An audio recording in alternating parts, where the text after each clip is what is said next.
Joel Rufino dizia: a esquerda não tem que ter uma política de segurança pública, a esquerda tem que ter uma política de proteção dos direitos. O que o Alessandro Barata dizia: não é direito à segurança, é segurança dos direitos. Né? Queridíssima audiência qualificada, aqui é Rafael Borges, estou passando rapidinho aqui por fora da gravação do nosso podcast Segurança dos Direitos para contar para vocês uma novidade muito legal e que nos deixou aqui da bancada do podcast particularmente felizes. A partir de agora, a gente estabeleceu uma parceria com o Tudo de Penal.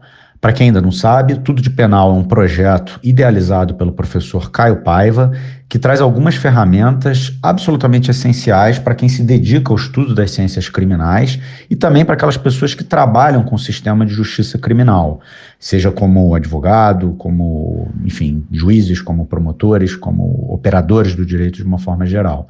Ali tem aulas com professores convidados, aulas com o professor Caio Paiva em um grupo de estudos em ciências criminais, tem arquivos de jurisprudência penal comentada, modelos de petições para atuação na defesa criminal e aquilo que eu considero uma joia, que é um buscador de jurisprudência sobre direito penal, direito processual penal, execução penal, justiça criminal juvenil e jurisprudência internacional de direitos humanos. Sempre com julgados resumidos e separados por assuntos. Esse buscador é realmente uma coisa muito legal. Eu posso falar porque eu uso esse sistema e acho ele muito interessante. Está longe de ser um mero indexador de precedentes, um mero indexador de decisões. É muito mais do que isso. Há um pré-trabalho de seleção de precedentes emblemáticos. E, para além disso, há um trabalho de resumo dos precedentes, né? Uma explicação didática dos precedentes, o que torna o seu aproveitamento muito mais eficiente. É uma ferramenta que eu uso e que eu realmente recomendo.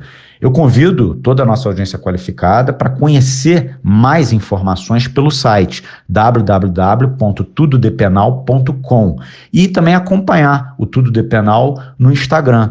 Eles têm um perfil lá, que é o @_Tudo de Penal.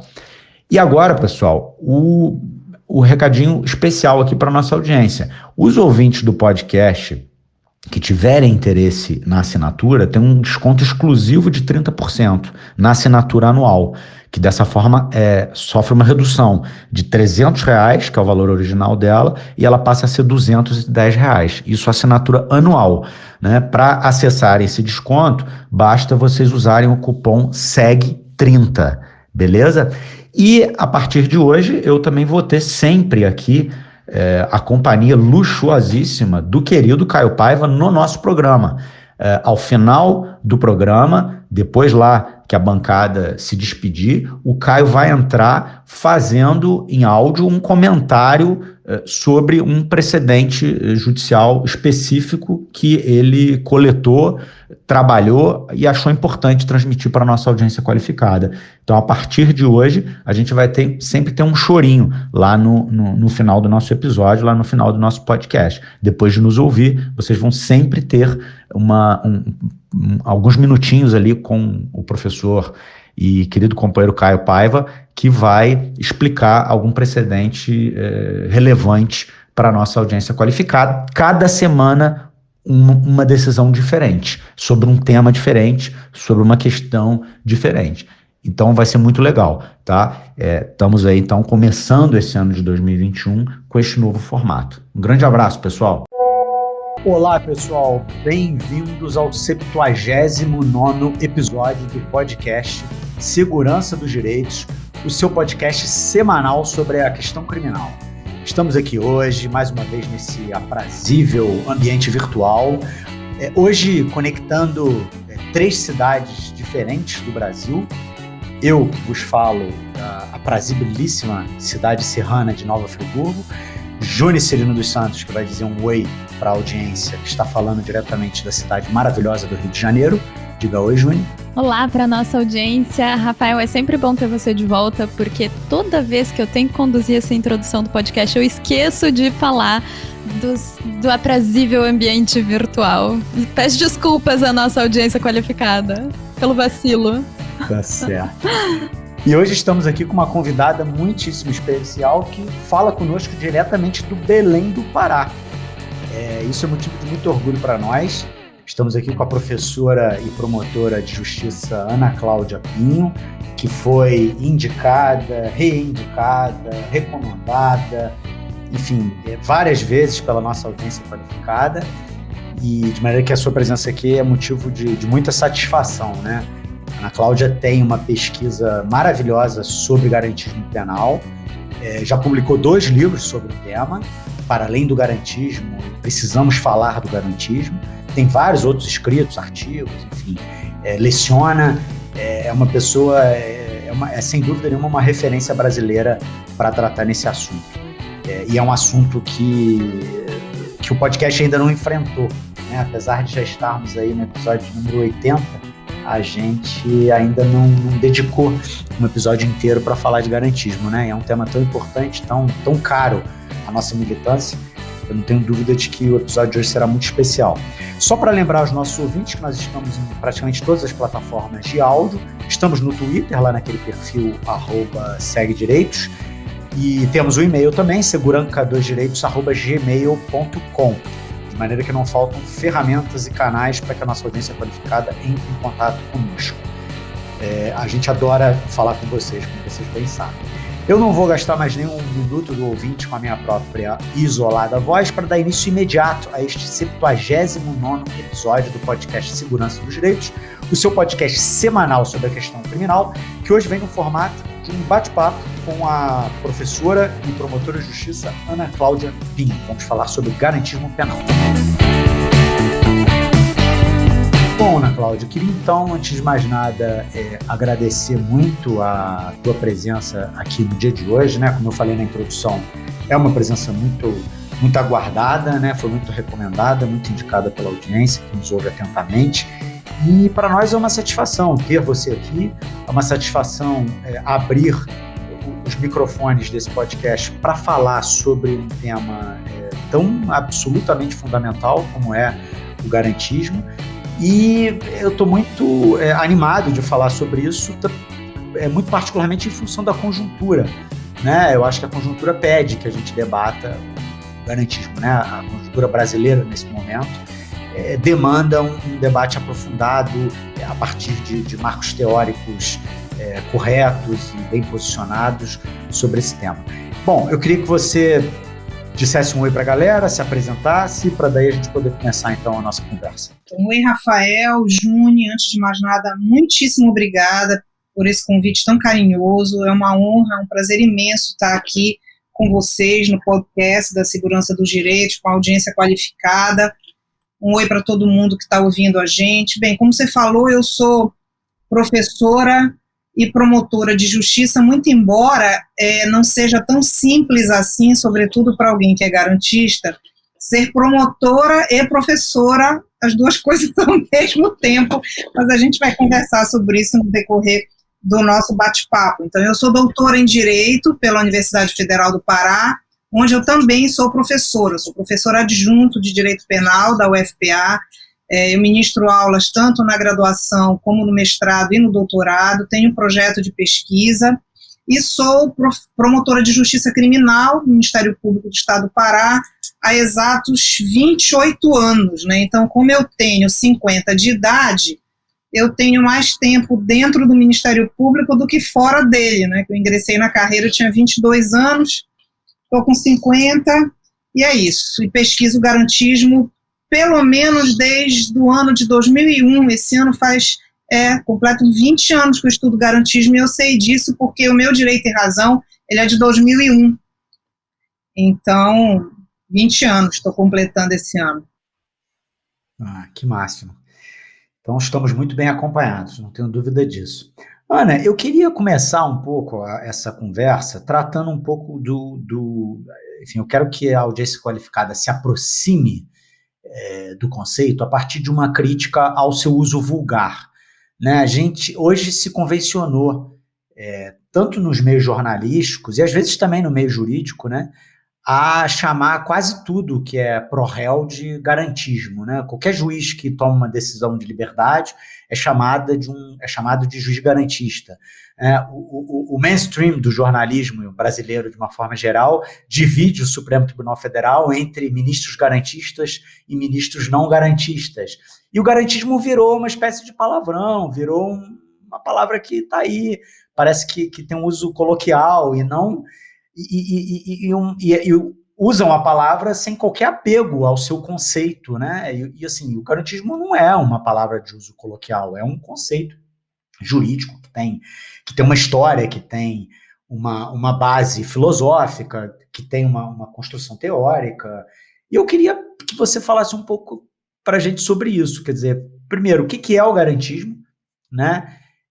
E como que você vê esse uso vulgar, desleixado e muitas vezes descomprometido do termo, né, no seu dia a dia também? É interessante que dizer que você é um promotor de justiça, uma promotora de justiça garantista, o preconceito ao termo é tamanho que é mais ou menos você dizer assim, olha, aquela pessoa ali tem uma doença infecto-contagiosa, né? Então, por favor, não se aproxime dela, porque o garantismo nesse uso vulgar ao qual você se refere, ele virou sinônimo de impunidade, né, de toda sorte de abrandamento punitivo.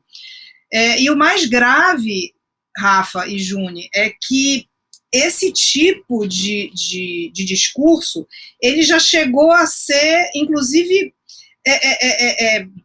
trabalhado em artigos. Eu já tive uma vez que responder a um artigo de um determinado professor que acusava, vamos colocar entre aspas esse acusava, Ferraioli de abolicionista. Então, para dizer que o garantismo é sinônimo de abolicionismo, é preciso o sujeito nunca ter lido uma página do que Ferraioli escreve, né? Porque o Ferraioli, pelo contrário, ele faz uma crítica muito bem sedimentada às doutrinas abolicionistas e ele é um justificador do poder punitivo. Então, para responder melhor a tua pergunta, eu vou me dar o direito de fazer brevemente uma digressão histórica desse uso do termo e dizer inicialmente o seguinte, Rafa e Juni, garantismo penal, no sentido que a gente vai conversar hoje aqui, só pode ser aquele trabalhado por Luigi Ferraioli na obra Direito e Razão, de 1989. As outras coisas você pode dar nome o que você quiser, mas não chame de garantismo. Não chame de garantismo penal. E eu vou explicar por quê. Há um texto do Ferraioli, esse texto ele não está traduzido para o português, ele só está em italiano, é Cioè Garantismo, o que é o garantismo? Em que ele começa a fazer uma análise que esse termo ele vai deitar raízes no direito privado, ainda no século XIX, etc., etc., mas que ele ganha realmente essa conotação, como a gente conhece hoje, sobretudo na segunda metade da década de 70 do século passado, na Itália. Então, vamos lá, vamos tentar entender esse contexto italiano quando o garantismo é trabalhado por Ferraioli, sobretudo por Luigi Ferraioli, mas também por outros intelectuais que o acompanhavam naquele momento. Então, num segundo pós-guerra, a Itália tenta se reconstruir democraticamente por meio de uma nova Constituição. E então, isso acontece em a gente podendo comparar com o contexto brasileiro, é logo interessante, né? Quando a gente sai do período da ditadura militar e começa a Constituição de 88, veja que até hoje, 30 anos depois da Constituição de 88, a gente ainda luta pela efetivação dos direitos fundamentais. Então, a mesma coisa aconteceu lá, quer dizer, era difícil, havia uma tentativa ali de efetivação durante a década de 50, década de 60, só que quando chega na década de 70, o que é que acontece? Mais um tombo nas garantias, né, que estavam tentando respirar, que foi uma legislação de emergência que veio na Itália, por conta da criação, entre aspas, aqui, de um terror punitivo por conta do que se convencionou chamar de terrorismo. Então, a gente estuda aí na criminologia crítica, né, Júnior e Rafa, que toda vez que o discurso punitivo quer colocar as manguinhas de fora, o que ele faz? Ele cria uma emergência, né? Então, primeiro se cria uma emergência, eu lembro do Zaffaroni lá na questão criminal, onde ele mostra todo esse esse caminho, esse percurso, você cria uma emergência e depois você apresenta o sistema penal como uma forma de conter essa emergência. Então, na Itália da década de 70, a emergência criada foi o terrorismo e apresentou-se um pacote de recrudescimento penal para tentar combater essa emergência. E na época, Ferraioli era magistrado, né? Para quem não sabe, Luiz Ferraioli, além de professor, de filósofo do direito, ele foi magistrado. E ele, então, integrou um grupo da magistratura democrática, né, dos juízes pela democracia, magistratura democrática italiana, que foi um grupo de intelectuais que se posicionou de forma contrária a esse movimento de legislação de emergência que tinha por objetivo recrudescer as garantias, né, limitar as garantias, amputar as garantias, etc. Então, a partir daí, Ferraioli começa a escrever alguns textos nesse contexto do campo penal. E aí é interessante fazer esse recorte, porque às vezes as pessoas não compreendem bem, mas se Ferraioli é um filósofo do direito, se ele é um professor de teoria do direito, por que ele escreve a sua primeira grande obra, né, que foi o Diritto e Ragione, por que ele escreve no campo penal? Por que é a teoria do garantismo penal se ele não é um penalista? Por que é a teoria do garantismo penal se ele não é um processualista penal? Tampouco ele é um criminólogo. Porque o campo penal aparece nesse contexto como um campo privilegiado para ele demonstrar a principal hipótese dele, que é essa tensão que ocorre entre as liberdades de um lado, entre a liberdade individual, sobretudo, e a segurança, a defesa social do outro, ou o exercício do poder. Não existe campo mais fértil do que o campo penal para a gente tensionar essa relação entre as liberdades e o poder. Então, a partir desse contexto da Itália da década de 70, em que ele compõe esse grupo de pensadores, de intelectuais que se opõem, né, que se coloca contra essa legislação de emergência, ele começa a produzir alguns textos e começa, então, a publicar, até que essa pesquisa continua, essas reflexões dele continuam pela década de 80, até que lá no final da década de 80, finalmente, ele publica o Direito e Razão. Então, esse é o contexto histórico. Quando eu vou falar, quando a gente está conversando aqui, portanto, sobre garantismo penal, nesse sentido, eu estou falando garantismo penal cunhado pelo Luigi Ferraioli e que faz parte do Direito e Razão. Não que só esteja no Direito e Razão, mas digamos que a base epistemológica, axiológica e normativa estão no Direito e Razão. O Direito e Razão é um livro extremamente denso, ele é dividido em 4 partes.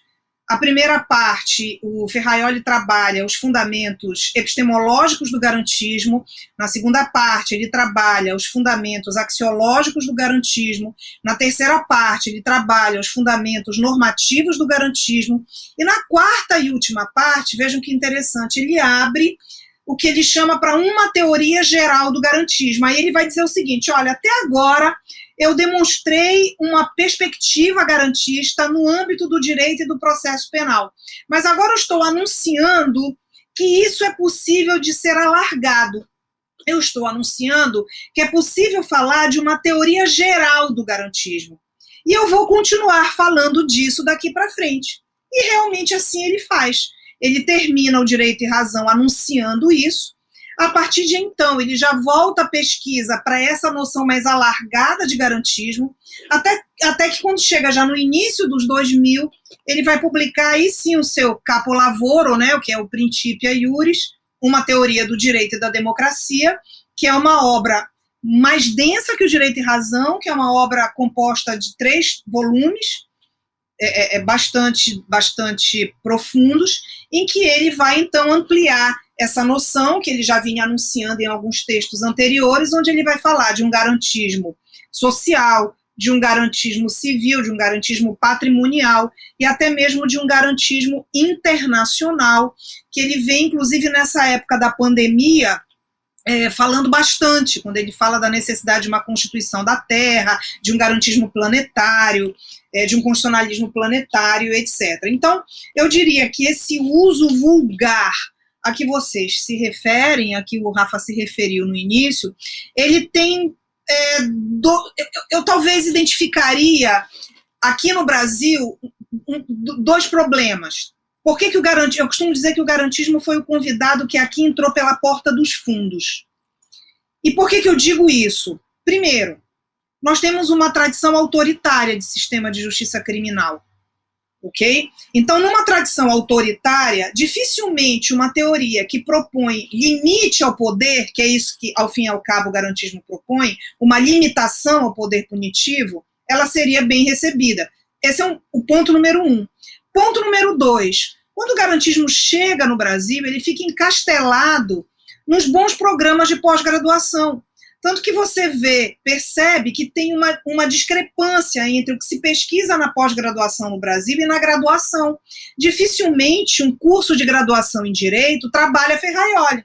Dificilmente você vai conseguir que um estudante de Direito da graduação tenha acesso ao Ferraioli. Então, ele fica encastelado nos programas dos bons programas de pós-graduação, gerando boas teses, boas dissertações, mas ele não vem para o debate.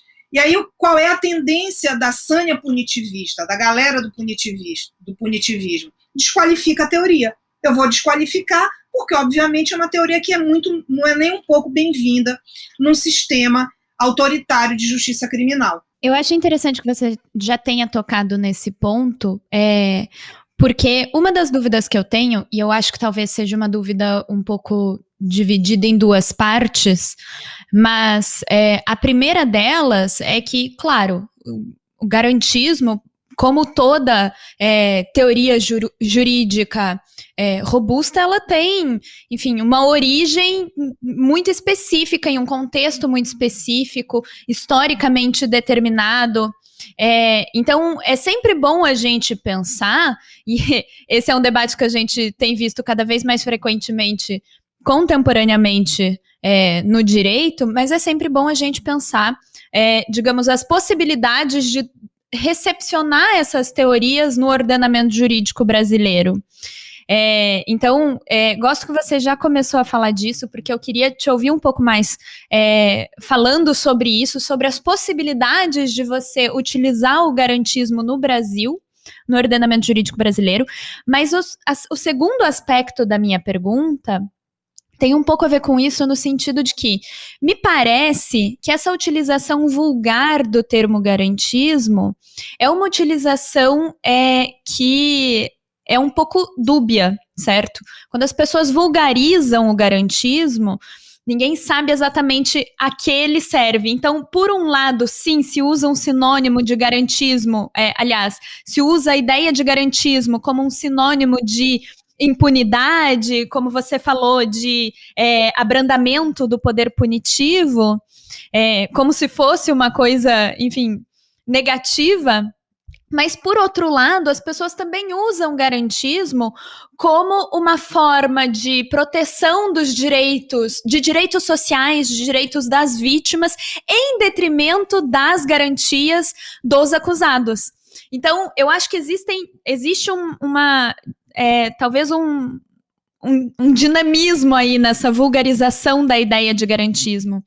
E por que eu acho que isso tem a ver com essa questão da possibilidade de você recepcionar o garantismo no Brasil? Porque talvez isso seja uma questão bastante característica dessa recepção que você mesma já iniciou a apresentar, dessa recepção do garantismo, que fica muito encastelada nos bons programas de pós-graduação, nesse nicho mais crítico da academia.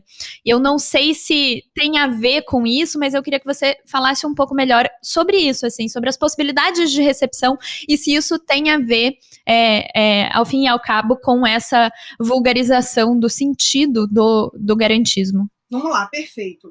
Obrigada pela pergunta, pelo bate-papo. O seguinte, o Ferraioli ele fala para países de constituição rígida. Vamos começar entendendo quem é o autor da obra, né? Então, o Ferraioli ele é um positivista. Ele é um filósofo positivista e positivista que vem do positivismo analítico. Isso diz muita coisa sobre ele.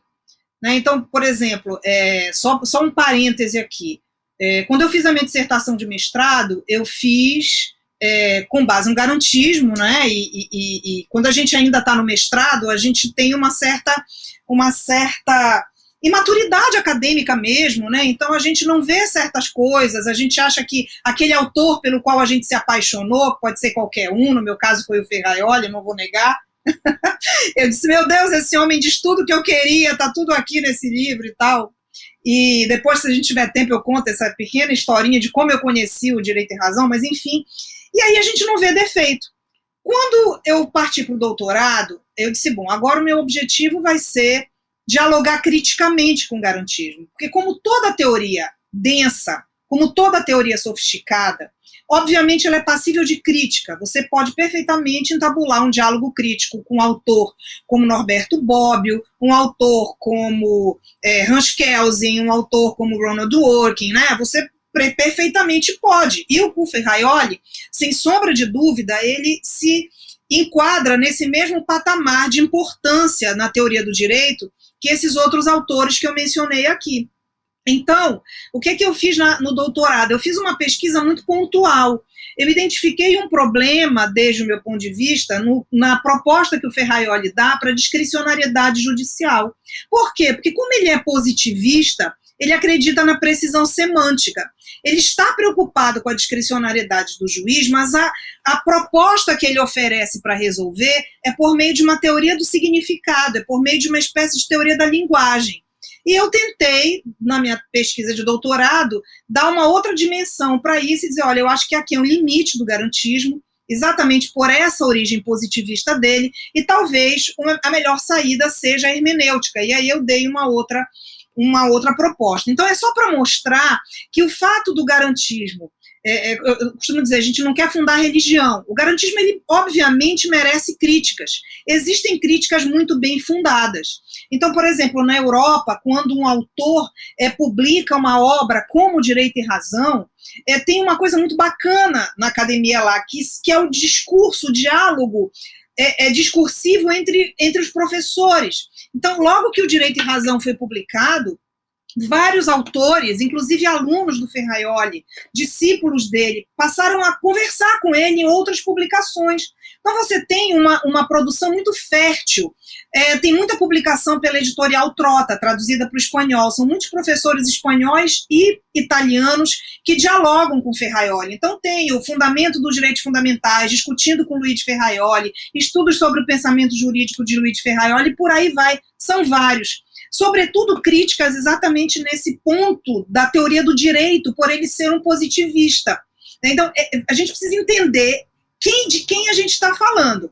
Ele é um positivista, ele faz uma teoria analítica do direito. Então, esse é o primeiro ponto que eu queria destacar, porque eu acho que é importante para a gente seguir. Então, quando você diz assim, bom, mas eu tenho de um lado e tenho do outro.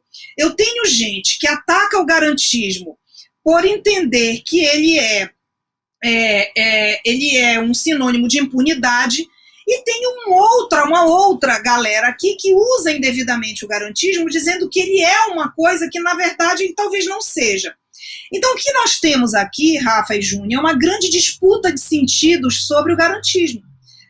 Fala-se sobre o garantismo e muito pouco se vai a ele para saber o que ele diz dele. Entende? Então eu costumo dizer que o garantismo, coitado, ele pega a pancada de tudo que é lado.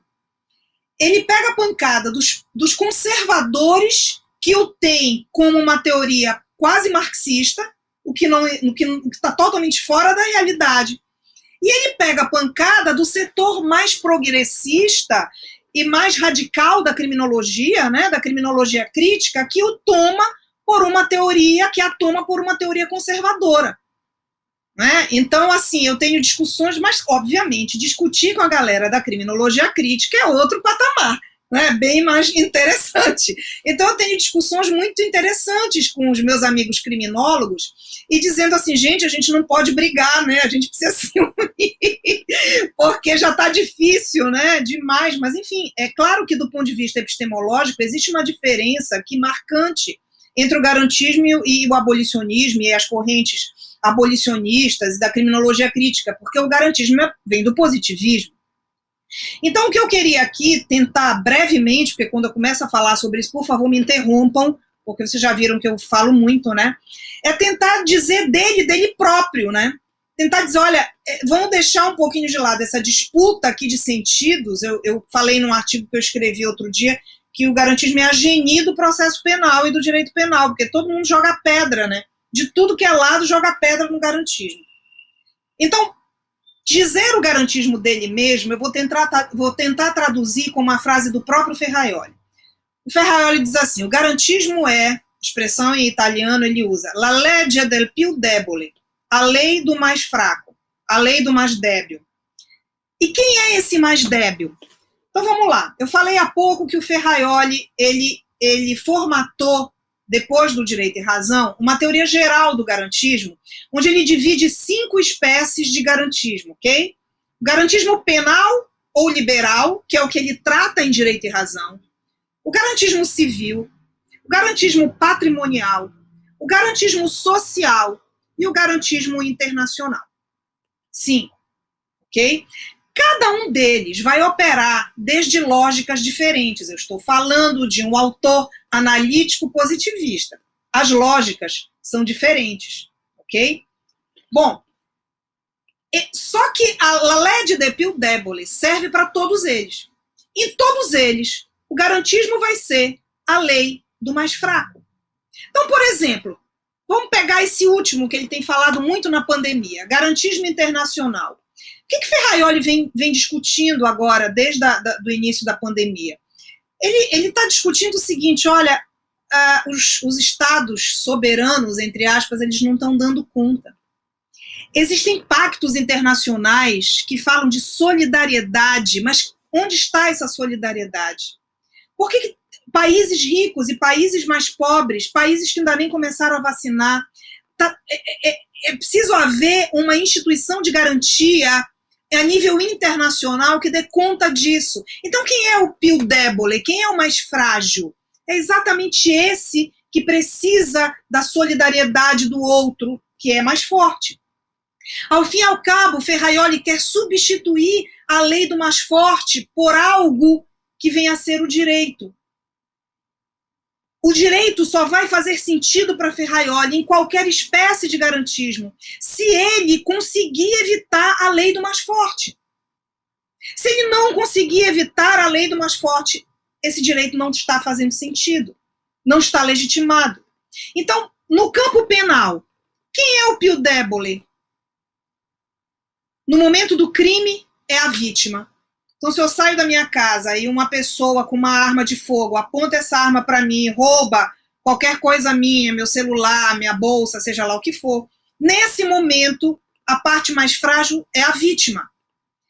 E aí vai dizer Ferraioli como proteger por meio da tutela penal a partir de uma séria teoria de bem jurídico. Veja, eu estou falando de alguém que justifica o poder punitivo. Então, ele vai acreditar numa teoria de bem jurídico, ok? Muito embora ele promova críticas, ele vai dizer, olha, o grande problema é a falta de uma reserva de código e a falha, o descumprimento do princípio da legalidade estrita. Mas uma vez isso resolvido, eu acredito numa teoria séria de bem jurídico. Então, aqui no Brasil não temos, ok? Isso não é culpa do garantismo, mas sigamos. No segundo momento, vai dizer Ferraioli, no momento do crime, o più debole é a vítima.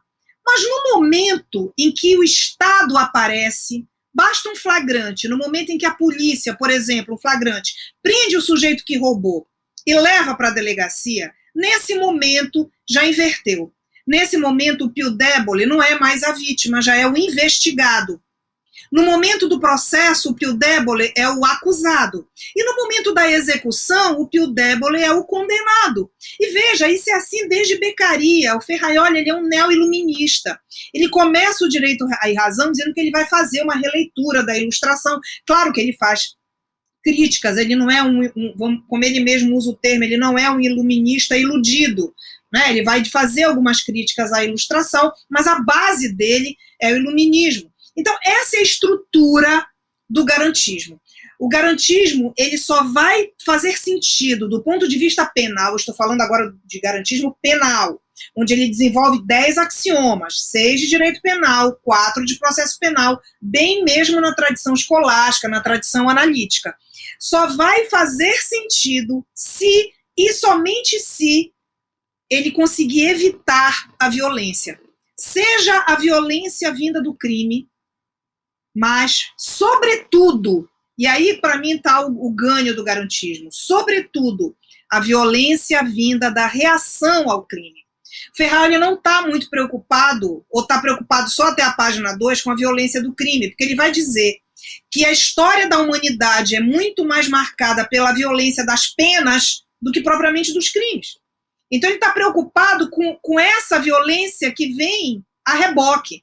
Ele está preocupado, por exemplo, Júnior e Rafa, com pessoas inocentes que vêm a ser processadas, com pessoas inocentes que vêm a ser presas, com pessoas inocentes que vêm a ser condenadas, pessoas inocentes que vêm a ser punidas e que cumprem pena.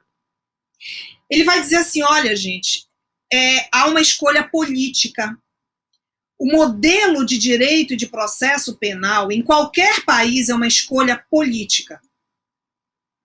E, como ele é um bom positivista, ele fala para países de constituição rígida como o nosso. Daí eu já te respondo a tua primeira pergunta. O garantismo serve para cá? Só serve. A uma, porque o nosso contexto é muito similar com o da Itália, guardadas as devidas proporções. E número 2, porque ele fala para países de constituição rígida. Talvez isso não faça o menor sentido nos Estados Unidos ou na Inglaterra, mas faz todo sentido aqui, em que a gente tem uma Constituição que prevê direitos fundamentais. Então, para nós, é muito bem-vinda a teoria do garantismo. Essa tua pergunta foi fantástica para me dar o gancho de responder que sim, por conta disso. Então, ele vai dizer, a escolha política feita em países democráticos, ela pesa duas coisas. Uma que ele vai chamar de custo da ineficiência e outra que ele vai chamar de custo da injustiça. O custo da ineficiência é mais ou menos o que a criminologia crítica vai chamar de cifra oculta. Né? É aquela quantidade de crimes ou de pessoas responsáveis que não chegam a ser processadas e nem punidas pela própria seletividade do sistema. O Ferraioli não está tão preocupado com esta. Ele está preocupado com a outra, ou com outro custo, que ele chama de custo da injustiça. O que é o custo da injustiça? É a quantidade de pessoas inocentes que são investigadas, processadas, condenadas e punidas indevidamente. Então, ele fala que uma escolha política tem que levar isso em conta. Ou você escolhe o custo da ineficiência, ou você escolhe o custo da injustiça. E um sistema democrático, um sistema garantista que previu a presunção de inocência, sem dúvida nenhuma fez uma escolha. E foi a escolha pelo custo da ineficiência para preservar a justiça. Ou seja, no nosso sistema, a gente não está afim de pagar o custo da injustiça. Não está. Então, para nós, pela Constituição de 88, o que é que funciona? É preferível que, eventualmente, pessoas responsáveis, pessoas que praticaram crimes, sejam inocentadas, a correr o risco de que um único inocente seja punido. Isso é uma escolha política. Isso é uma escolha que vem de uma legitimação externa do garantismo. Sistemas autoritários fazem outra escolha. Sistemas autoritários vão dizer o seguinte, olha, para mim tanto faz que o inocente seja condenado, contanto que eu puna todos os culpados. É uma escolha política. Então, quando ele fala que a legge de più deboli, é nesse sentido, e eu não estou falando aqui nenhum absurdo, tudo que eu estou falando aqui está na Constituição de 88, está tudo lá. Bom, então, esse é um primeiro ponto. Portanto, ele não é sinônimo de impunidade. Ele é sinônimo, eu acabei de dizer, ele é um justificador, então ele é sinônimo de punição com racionalidade. O que é o garantismo é punir com racionalidade. O Ferraioli vai dizer, punir é necessário, mas desde que as regras do jogo sejam cumpridas. E essas regras do jogo, para nós, estão na Constituição de 88.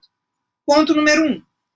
Ponto número 2, pergunta da Juni seguinte, e esse papo de que e cadê o garantismo da vítima? Calma. Vamos lá. Número 1. Eu acabei de dizer que o pio débole, no momento do crime, é a vítima. Do ponto de vista do garantismo penal, a vítima, que o Ferraioli vai chamar da maioria não desviante, ela é protegida por meio da tutela penal. Essa é a proteção, por meio da tutela penal. Só que o Ferraioli, ele tem um conceito de democracia muito interessante, próprio de alguns constitucionalistas contemporâneos. Para ele, não interessa apenas a maioria, ele vai dizer que democracia não é só regra de maioria. Então, o sistema penal, ele não é feito apenas para a maioria. Eu não posso pensar apenas na maioria, que somos nós, as supostas vítimas. Eu tenho que pensar na minoria, ou seja, aquela quantidade de pessoas que será atingida pelo sistema de repressão. Então, no segundo momento, este passa a ser o pio débole e é para ele todas as garantias, todas, inegociavelmente todas. Isto está com todas as letras no direito e razão. Não existe flexibilização de direitos fundamentais de índole liberal. Eu estou falando aqui desse eixo de direitos fundamentais que compõe o artigo 5º e que a gente herdou da Ilustração, que a gente herdou lá da Revolução Francesa, e que está muito bem guardado no artigo 5º. A lei não retroagirá salvo para beneficiar o réu, não é para prejudicar. Não serão admitidas no processo, e por aí vai. Todas as garantias nada mais são do que esses axiomas, essas regras do jogo. O que eu digo para os meus alunos da graduação, essa corrida de obstáculos que a gente precisa saltar para poder chegar numa acusação e mais adiante numa condenação. Então, o primeiro ponto é dizer, quando você fala que o garantismo não atende à vítima, isso é uma inverdade, porque no momento do crime o pio débole é a vítima e ela deve estar assistida por meio de uma correta teoria do bem jurídico. Porém, a partir do momento que inicia uma investigação e um processo, a vítima não faz mais parte. Inclusive, isso foi uma conquista da humanidade, da civilidade, tirar a vítima da vingança privada. A gente tem alguns institutos no direito brasileiro, por exemplo, a transação penal. Né? Quem advoga aqui ou atua no sistema de justiça criminal, que está nos ouvindo, e que já fez juizado, por exemplo, ou faz juizado especial. Quando a gente tem uma audiência de transação que a vítima é chamada, ou de composição civil, melhor dizendo, quis falar da composição civil que a vítima é chamada, a gente vê que a vítima muito mais quer uma vingança do que propriamente justiça. Então, a retirada da vítima do processo penal, ela foi um ganho civilizatório, ok? Bom, mas sigamos. Quando se diz, para justificar essa ideia, que existe um garantismo da sociedade, vejam como esse discurso é um discurso sedutor. Ele não está de todo errado. Existe um garantismo da sociedade, que é o que eu chamei aqui de garantismo social do Ferraioli. Então vamos pegar aqui garantismo penal e garantismo social, só para eu tentar resumir aqui didaticamente da melhor forma possível. O garantismo penal, ele diz com as garantias de ordem liberal que nós herdamos da Ilustração e que no nosso caso basicamente estão no artigo 5º. Essas garantias, elas implicam o que o Ferraioli vai chamar de prestação negativa. As garantias liberais são aquelas em que a gente espera do Estado uma abstenção, um não fazer. Então eu estou aqui conversando com vocês e eu tenho minimamente a perspectiva, a esperança de que nenhum policial vai entrar aqui na minha porta, quebrar a minha porta e vai me prender. Eu tenho uma expectativa negativa em relação ao Estado de não fazer, de que ele não fará isso, ok? Eu tenho uma expectativa negativa de dizer que o Estado não vai me processar, senão por meio de prova lícita. Então, essa é a característica do direito do garantismo penal liberal, garantias negativas. Porém, no social, é o inverso. No social, o Ferraioli vai dizer, existe uma expectativa de prestação. Garantias, portanto, positivas de fazer, que especificamente na nossa Constituição, elas estão espalhadas no texto, né? Mas a gente pode citar, por exemplo, o artigo, acho que 6º, 7º, alguma coisa que vai dizer que cabe ao Estado erradicar a miséria, cabe ao Estado resolver a questão da desigualdade regional, políticas públicas. Então, segurança pública, cabe ao Estado promover a segurança pública, mas não por meio do direito penal. por meio do garantismo social e não do... Então aí é que está o X da questão. Quer dizer, não é que Ferraioli não esteja preocupado com os direitos da sociedade, ele está. Porém, ele coloca essas duas situações em condições distintas. Então não existe um garantismo positivo e um garantismo negativo. Positivo e negativo é a natureza da prestação em relação às respectivas garantias. É porque a gente não tem aqui tempo, e seria também mais teórico, mas ele faz uma diferença. Tem um livro do Ferraioli que eu gosto muito, que é o Direitos e Garantias, a lei do mais débil, só tem em espanhol e italiano, em que ele vai fazer toda a estrutura dele de direitos fundamentais, garantias primárias, garantias secundárias. Então ele vai fazer essa divisão. Então é preciso conhecer isso para poder entender, mas é basicamente assim que funciona. São duas estruturas diferentes de atuação. Eu achei muito interessante a Ana Cláudia falar que quando respondeu a Júnia, né, que a Constituição de 88 é uma Constituição garantista, né? Tá muito claro no artigo 5º, uma série de, enfim, o desenho, enfim, é evidente que isso não foi feito com essa intenção, porque o livro é de 89, o Direito e Razão, a Constituição foi escrita em 86, 87, 88, mas o fato é que você lê no artigo 5º, você fica com essa impressão de forma muito clara. Daí essa adesão completa, né, entre o garantismo enquanto teoria e as possibilidades de se praticar garantismo no direito brasileiro, né? Essa adesão, ela é muito evidente, né? Ela é muito... E eu sempre me maravilhei com o garantismo justamente por ele ter essa dimensão que a Ana nos fala, sem usar essa palavra, mas essa dimensão de ferramenta de trabalho, né? O garantismo é uma ferramenta de trabalho maravilhosa, né?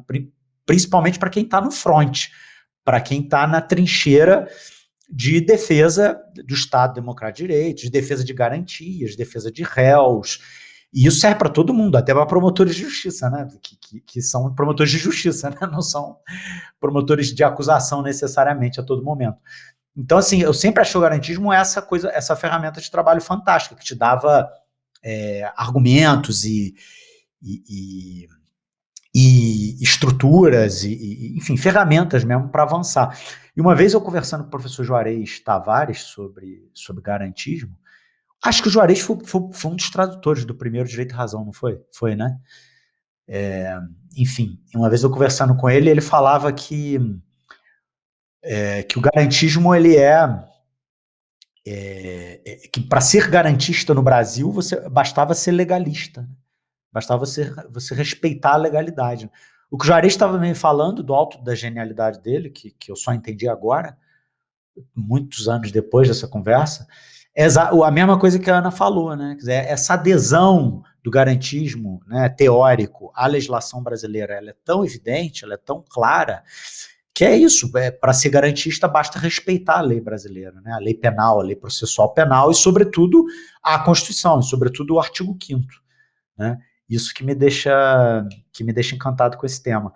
Agora, Ana, eu queria te fazer uma pergunta, que era o seguinte, voltando um pouquinho, você tem uma capacidade de síntese assim, fantástica, você conseguiu, numa resposta só, falar um monte de coisa e na verdade, já venceu o nosso roteiro inteiro. Mas eu queria voltar, porque eu quero pegar em alguns detalhes. O Ferraioli, ele teve recentemente no Brasil, né, e não sei se foi tão recente assim, mas ele deu uma entrevista para a Folha, acho que ele estava no Brasil quando deu essa entrevista, né, ele estava em território brasileiro. Não estava, errei, desculpa. Mas ele deu uma entrevista para a Folha, e nessa entrevista, e tem até uma passagem dessa entrevista muito engraçada, né, que a repórter da Folha provoca ele a fazer uma comparação entre a Operação Lava Jato e a Operação Mãos Limpas, né? E ele diz que perto da Operação Lava Jato, a Operação Mãos Limpas foi um exemplo de garantismo. Eu não sei se é bem essa expressão que ele usa, mas é algo nesse sentido. Agora, sabemos todos que a Operação Mãos Limpas foi, assim, uma coisa também estranha, né? Até para os padrões italianos, enfim. Foi uma coisa que estabeleceu alguns pontos ali fora da curva. E eu queria te perguntar um pouco isso, como eu sei que você conhece profundamente a história do garantismo, enfim, essa produção original do Ferraioli, O Direito e Razão ele é escrito ali em 89, e a Operação Mãos Limpas, ela ganha a Itália ali, sobretudo na década de 90, né? Como é que é isso? Você acha que o Ferrajoli, como que você... Porque, de certa forma, a Operação Mãos Limpas, por mais que tenha sido mais garantista do que a Lava Jato, é uma operação que teve práticas que depois foram colocadas em debate, né, em discussão, sobretudo se olhadas em perspectiva, né? Me lembra muito aquele artigo do Pavarini, que ele escreveu, um instrutivo caso italiano, né, sobre a Operação Mãos Limpas, que foi publicado pela revista Discursos Sediciosos. A Operação Mãos teve muitas práticas assim questionadas, né, sobretudo se você olha para ela em perspectiva. Agora, eles tinham, né, a obra, eles tinham direito e razão ali, né, na Itália, quer dizer, afinal de contas foi a realidade italiana que produziu essa reflexão, né? De que forma você vê isso? Assim, não tem nada a ver isso que eu estou falando, faz algum sentido, mas para mim me despertou atenção, me despertou curiosidade isso. Sim, Rafa, faz todo sentido. Primeiro eu queria só fazer um comentário no que você falou, que é interessante ver que o garantismo nada mais é do que a aplicação da lei e tal. É isso, só que eu faço só uma ressalva aqui. A lei, mas não é qualquer lei. Né? O Ferrajoli ele faz uma diferença entre vigência e validade. Então, ele faz um controle material de constitucionalidade. Ele vai fazer diferença entre mera legalidade e estrita legalidade. Então, ele vai dizer, não é qualquer lei, é a lei compatível com a Constituição. Então, quando a gente fala aqui de um garantismo, a gente está falando, como ele próprio fala, né, a outra face do constitucionalismo. É o que a gente vai conceber aqui como um constitucionalismo raiz. Então, para a gente importa a Constituição. Se a gente estiver tratando de uma lei penal ou processual penal que esteja de acordo com a Constituição, beleza. Do ponto de vista garantista, ela tem que ser super, mega, hiper aplicada, mas se a lei tiver problemas de constitucionalidade, tem que ser feito crivo. Então, é só para fazer essa ressalva. É interessante, muito interessante a tua pergunta, e ela me dá o gancho para falar também uma outra coisa um pouquinho teórica também aqui da teoria do garantismo penal. Vamos lá. O garantismo penal, o sistema garantista, para ser mais específica, ele é um sistema limite. Ferrajoli separa ser e dever ser. Portanto, ele faz, ele formata, ele arquiteta um sistema prescritivo, um sistema de dever ser. Então, quando ele expõe os 10 axiomas, né, não há pena sem crime, não há crime sem lei, não há lei sem necessidade, não há necessidade sem ação, não há ação sem ofensa, não há ofensa sem culpa, não há culpa sem juízo, não há juízo sem acusação, não há acusação sem prova, não há prova sem defesa, que são os 10 axiomas, espero não ter me confundido aqui, ele diz claramente que isso é uma utopia. Tanto que é interessante quando ele fala isso. Não é o abolicionismo para ele que é uma utopia. Para ele, a utopia é o garantismo. Porque é utópico pensar que em algum modelo você vai ter os 10 axiomas preenchidos. Seria o sonho. Né? Em tese, né, o sonho seria porque ele vai dizer que o abolicionismo não é um sonho, porque na leitura dele, ele toma o abolicionismo por aquela concepção que efetivamente nega o direito penal institucionalizado. Né? Então, ele vai dizer que, por exemplo, pessoas que propõem um minimalismo penal, a diminuição das prisões, ou até mesmo o fim das prisões, não é um abolicionista, né? Porque ela ainda acredita no sistema penal, mas para ele, abolicionista é aquele que defende realmente o abolicionismo radical, que né, não vai ter sistema penal, etc. Então, ele vai dizer que o grande problema do abolicionismo é que ele parte de duas situações que são inexistentes, que é ou a sociedade idílica ou a sociedade selvagem. Então, ele vai dizer que, bom, não tem como aqui. O garantismo, para ele, é uma opção ao abolicionismo, porque ele vai dizer assim, olha, no abolicionismo, se eu proponho isso, o poder, ele vai invadir de alguma maneira. Se não é o Estado, quem vai exercer esse poder? Alguém vai. O Ferrajoli, ele tem pânico do poder. Para o Ferrajoli, o poder sempre é uma coisa ruim. É mal. E porque é ruim, precisa ser controlado. Então, o medo dele em relação ao abolicionismo é a possibilidade da falta de controle. Até que você chegue nessa sociedade idílica de que ninguém vai cometer crimes ou que todo mundo vai se resolver pela via do consenso, até lá muita coisa já aconteceu e muita gente já morreu e muita lei do mais forte já se impôs. Né? Então, quando ele propõe um sistema de garantias, ele propõe de uma forma ideal. O sistema garantista é um sistema ideal. Ele mesmo usa esse termo, jamais realizável. Daí ele vai falar em graus de garantismo. Quanto mais eu me aproximar dos 10 axiomas, mais garantista será o meu sistema. Quanto menos eu me aproximar dos 10 axiomas, menos garantista será o meu sistema. Então, muito embora o Direito e Razão tenha sido publicado em 89, muito embora a Manipulite tenha vindo depois, e o Direito e Razão já estava lá e já se discutia isso, ainda assim, no próprio Direito e Razão, inclusive, no próprio Direito e Razão, ele tem um capítulo que ele vai falar das mazelas do sistema italiano. E lá ele coloca várias coisas que a gente pode perfeitamente trazer para a nossa realidade, de desrespeito à ampla defesa, de desrespeito ao direito penal do fato, de uso de direito penal de autor. Então a gente pode dizer que o sistema italiano, talvez ele tenha um grau de garantismo mais avançado do que o nosso, até pela própria história deles, que é diferente da nossa. Mas ainda assim, ele não é idealmente um sistema totalmente garantista. Então, as falhas trazidas tanto pela legislação de emergência da década de 70, como pelo que aconteceu na Manipulite na década de 90, e agora, mais recente, nos anos 2000, qual é a preocupação do Ferraioli agora, atualmente na Itália? É a criminalização dos imigrantes. Ele tem falado muito isso em textos mais recentes, que o inimigo passou a ser agora o imigrante. Então, a legislação italiana sendo usada para criminalizar essa criminalidade mesmo tosca que fala o Zaffaroni, né? Essa criminalidade de rua. E quem são essas pessoas? São os imigrantes.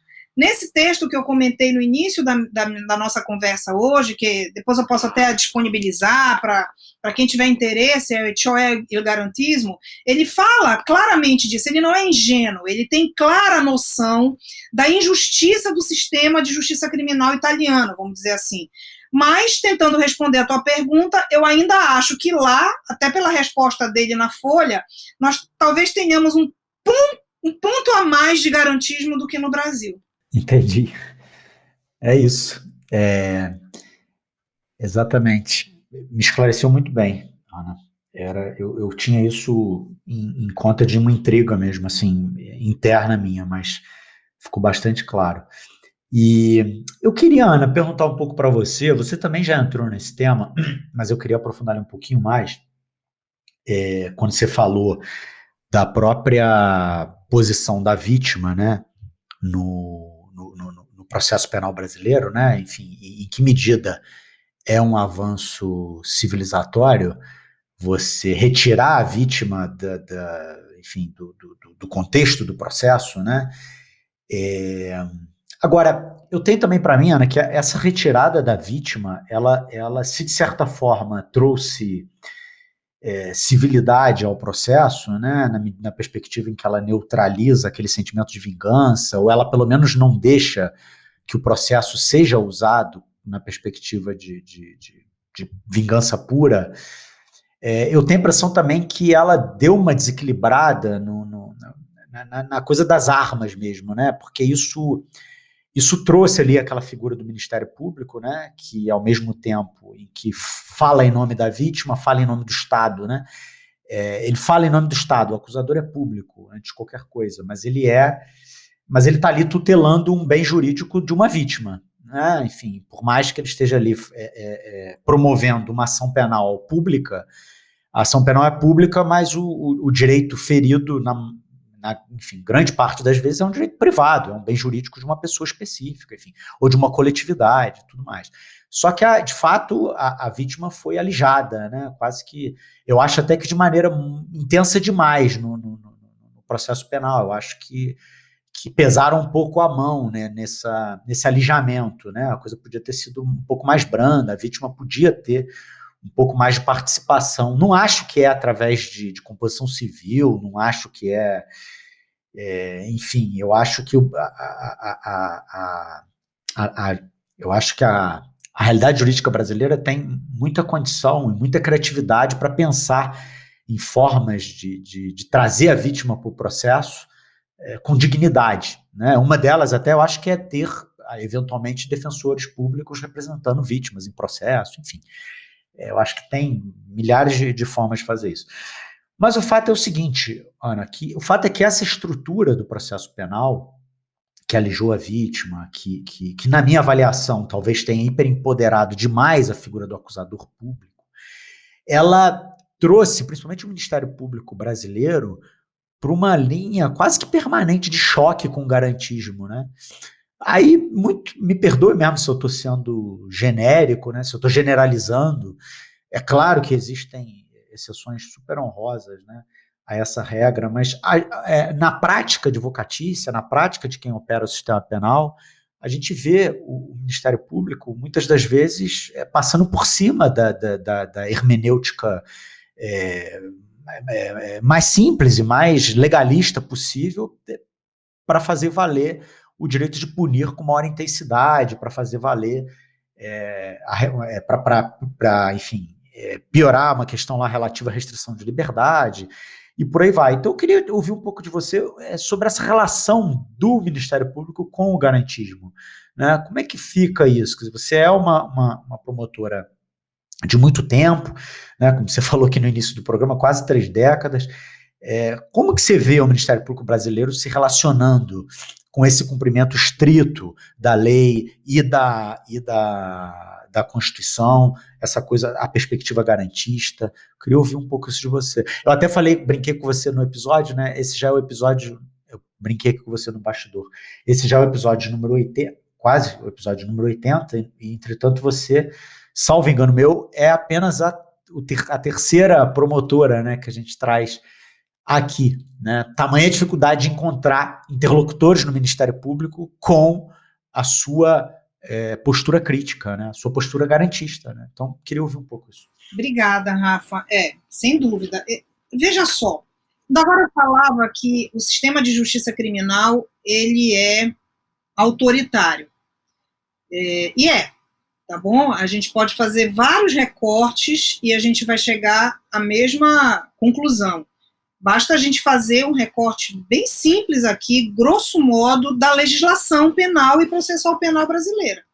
Então, se a gente fizer esse simples recorte, a gente chega a essa conclusão. Quer dizer, durante 200 anos, no Brasil, do início do século XVII até 1830, mais de 200 anos, aqui vigoraram as ordenações do reino, né? As ordenações alfonsinas e tal. Então, se aplicava aqui um sistema inquisitório da coroa, e a gente sabe perfeitamente com que objetivo.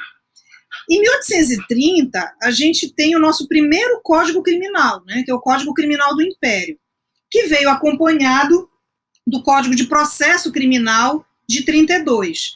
E veja, a clientela era claramente os escravizados, tanto que a insurreição era crime, etc. Começa assim, o sistema de justiça criminal ele já começa errado, né? A gente realmente tem, quando se fala do racismo no sistema de justiça criminal, ele é claro, ele é gritante, a base é essa. E assim começa o sistema de justiça criminal. Quando a gente vai para o Código Republicano, para o primeiro Código Republicano, de 1890, você tem o mesmo problema, só que agora a clientela não é mais o escravizado, é o ex-escravizado, né? Porque em 1888 teve a Lei Áurea, 2 anos depois veio o Código Penal Republicano, dizendo, olha, o que eu vou fazer com essa turma, né? O que eu vou fazer com esses escravos libertos? Sistema penal neles. E aí você vai ver crimes como a capoeiragem, etc. Tem uma análise que eu gosto muito da Verinha Malaguti sobre isso, naquele livro dela, O Medo na Cidade do Rio de Janeiro, onde ela faz essa avaliação, né, do sistema penal nesse momento histórico e tal, enfim. Daí você segue e vai para o Código de 40, que é o que nós temos até hoje em vigor. Veja, o Código de 40, ele veio na época da ditadura de Getúlio Vargas, Estado Novo. Ele veio pelas mãos de Francisco Campos, que nunca escondeu a sua preferência pelo nazismo. Isso foi, inclusive, escrito, né, decantado. O nosso Código de 40, ele foi feito à imagem e semelhança do Código de Mussolini, do Código Criminale de 32. Então, tem toda uma estrutura autoritária por trás de um Código Penal que ainda está em vigor e de um Código de Processo Penal que ainda está em vigor, que é o companheirinho dele. O Código Penal é de 40 e o Processo Penal de 41, também pelas mãos do Francisco Campos, também no mesmo contexto do Estado Novo. Então vejam que isso é uma coisa emblemática. Nós temos mais facilidade de mudar a Constituição no Brasil do que um Código Penal e de processo penal autoritário, gente. Esses códigos, eles já atravessaram 3 constituições. A de 46, a de 67 e a de 88. Sendo que 2 delas democráticas, né? De 46 e a de 88. E eles estão aí, vivinhos da Silva. Como diz o Jacinto Coutinho, com a mentalidade inquisitória, por mais que pontualmente você tenha passado por algumas reformas. Então, por que eu estou falando isso? Porque se o sistema de justiça criminal brasileiro tem essa característica, como é que a gente pode esperar um Ministério Público e um Judiciário fora desse padrão? Não tem como. Então, tanto o Judiciário como o Ministério Público no Brasil, eles têm uma característica naturalmente conservadora, dentro dessa estrutura de um sistema de justiça criminal autoritário, racista, machista e por aí vai. Então, não tem muito como fugir disso. Especificamente em relação ao MP, qual é a minha percepção aí nesses meus quase 29 anos de estrada? Quando eu fiz o concurso, quando eu prestei o concurso, a gente é muito jovem, né? 22 anos, eu juro para vocês que eu acreditei nas promessas da Constituição, né? Então, eu acreditei que o Ministério Público, artigo 127, ele ia defender, eu vinha com toda aquela coisa da redemocratização, que a gente ia defender o regime democrático, os direitos fundamentais. Eu achei lindo. E, realmente, do ponto de vista institucional, constitucional, o Ministério Público é um órgão lindo, é uma instituição linda. Inclusive, o Ferraioli, um parêntese, é um grande entusiasta do modelo de Ministério Público brasileiro, que é bem diferente nesse ponto do italiano. Então, assim, eu vim com toda essa fé. Algum tempo depois, eu meio que entendi que não era bem assim, eu meio que entendi que realmente eu era um ponto fora da curva, mas eu também fiz uma escolha, foi uma escolha pessoal, uma escolha política, e é uma escolha que, obviamente, implica custos, né? Então, a minha escolha foi uma escolha pelo garantismo, foi uma escolha pela Constituição. Essa escolha implica custos. Eu costumo brincar, dizer que no Ministério Público não me convidam para dar aula nem de boas maneiras. Eu tenho vários ex-alunos que são hoje promotores, e aí brinco, ei, Ana, quando é que você vai dar uma aula para a gente de garantismo? Eu digo, nunca, né? Aí já costumam dizer que eu sou uma péssima influência para os novos promotores. Então, enfim, são ônus, mas também tem o bônus, que para mim é a minha fidelidade à Constituição, e isso para mim é inegociável. Mas então, o que eu penso em relação a isso? É interessante, gente, vejam que interessante. Em 88, o Ministério Público se agiganta com a Constituição. Então, eu vejo da seguinte maneira, eu acho que no ponto de vista dos direitos sociais, para voltar aqui na classificação do Ferraioli, eu acho que no ponto de vista dos direitos sociais, que eu vou chamar aqui de direitos de cidadania, o Ministério Público avançou muito. Eu acho que ele encontrou o seu lugar. Por exemplo, aqui no Ministério Público do Pará, a Promotoria da Saúde, por exemplo, está fazendo um trabalho incrível nessa época da pandemia. Incrível. Ações civis, entendeu? Com termos de ajuste de conduta. Então, na parte do patrimônio público, da saúde pública, na parte da infância e da adolescência, do idoso, do consumidor, eu acho que o Ministério Público conseguiu entender o seu papel constitucional. Conseguiu. Porém, no âmbito das garantias liberais, ou seja, no âmbito criminal, eu acho que nós demos passos atrás. Eu acho que o Ministério Público não conseguiu entender o lugar dele no âmbito criminal. Ele não conseguiu, ele ainda acha que ele é o promotor, ele ainda acha que processo penal é sinônimo de condenação. Processo penal virou sinônimo de condenação e condenação eficiente, de preferência com a pessoa presa. E aí, gente, só para encerrar essa minha avaliação, eu acho que teve um momento recente aqui da nossa história, e que ainda está muito efervescente, né, que é muito emblemático nisso tudo, que foi a Lava Jato. Né? Então, veja só, vocês devem estar lembrados das 10 medidas contra a corrupção. Essas 10 medidas contra a corrupção nasceram no seio do Ministério Público Federal. Se vocês lerem as 10 medidas contra a corrupção, vocês vão ver que tem propostas lá que são inconstitucionais. Propostas lá de, claramente, afetação de garantias, numa perspectiva de um discurso enviesado do tal chamado garantismo penal integral, que também nasce no seio do Ministério Público, numa perspectiva de que seria necessário comprometer garantias individuais em prol da coletividade, em prol da sociedade, aquilo que a Juni me perguntava há pouco, e que eu espero ter deixado claro que, para o Ferraioli, isso não existe. Então, logo depois, Rafael, dessa entrevista com o Ferraioli, eu escrevi um artigozinho que saiu também no Conjur, que é Ferraioli por Ferraioli, colocando os pingos nos is. E aí eu faço uma análise um pouco disso aí, desse garantismo, chamado garantismo integral, e eu digo, olha, você pode até criar uma teoria, você pode dar o nome que quiser, mas não chame isso de garantismo, porque isso não encontra ressonância na obra do Ferraioli. Toda a questão, e se vocês me permitem aqui falar, é que esse livro, Garantismo Penal Integral, que é, em sua maioria, uma coletânea de artigos assinados por membros do Ministério Público Federal, ele começa com um artigo do próprio Ferraioli. Ele está na sua 4ª edição, e quando você abre o livro, que é coordenado pelo professor Douglas Fischer, que é procurador da República, o primeiro artigo é o do professor Ferraioli, inclusive um artigo que eu recomendo muito. É um artigo onde ele fala do Ministério Público, pois a ele foi feito um convite para escrever num livro, seria um livro organizado por membros do Ministério Público, e ele, de uma forma muito cortês, fez um artigo, inclusive, falando do Ministério Público, o Ministério Público como instituição de garantias. Um artigo lindo do professor Ferraioli, que, no entanto, não tem nada a ver com o que vem depois do livro. Só que, como é que fica o recado? Bom, se o professor Ferraioli prefacia um livro meu, né, quem dera que eu tivesse essa honra dele fazer um prefácio no livro meu, o que a Juni vai pensar quando ela comprar o livro? Ela vai dizer, poxa, se o professor Ferraioli prefaciou, é porque ele está autorizando tudo que ela está escrevendo aqui, né? Só que no caso do garantismo penal integral, isso não acontece, porque o que o Ferraioli fala aqui no início, no prefácio, vamos dizer assim, não tem nada a ver com o que vem no final.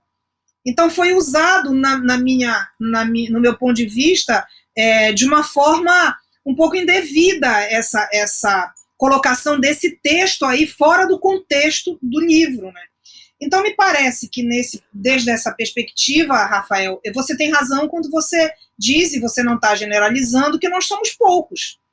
Né? A gente conta no dedo os promotores garantistas, e realmente a gente sofre na pele esse tipo de preconceito. Mas muito também por ignorância. Ignorância no sentido de ignorar a teoria mesmo. No outro dia, um procurador de justiça aqui do Pará me parou no corredor e disse, Ana, sabe que outro dia eu peguei um processo que tinha uma manifestação sua e você falava muito de garantismo, eu resolvi ler. Mas não tem nada demais, né? Na verdade, é cumprir a Constituição.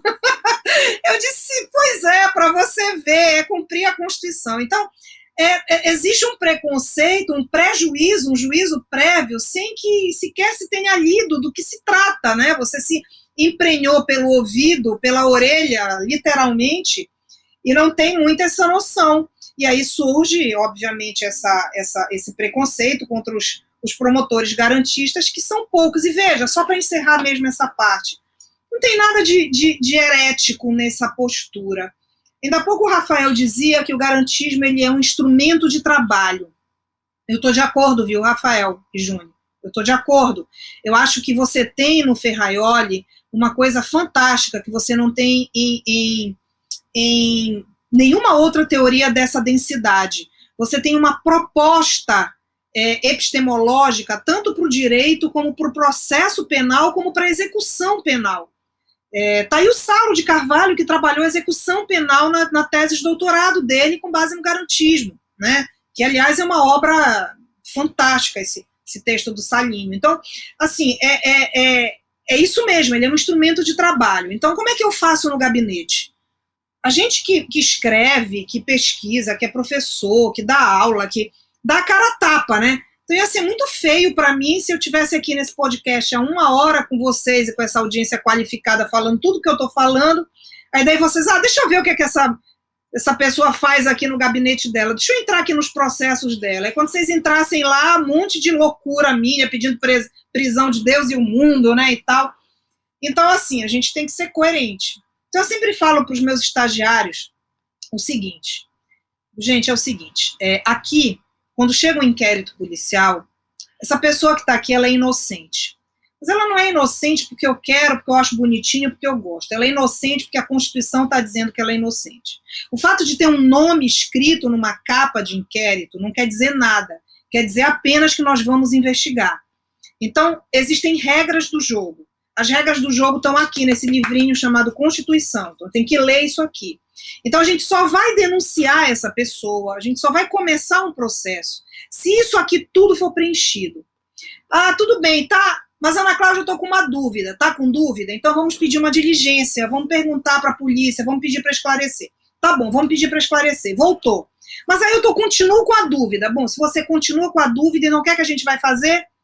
a gente vai fazer o quê? A gente vai arquivar, né? Porque indúbio pro réu. Mas vem cá, esse indúbio pro réu não é só na hora, lá na frente, quando for na sentença? Não, não é, não, senhor. É desde agora. Porque eu não vou impor a alguém o ônus de um processo penal na dúvida. A presunção de inocência é para tudo. É para o início, para o meio e para o fim. E simples assim. E daí, pronto. Começamos, fazemos uma denúncia.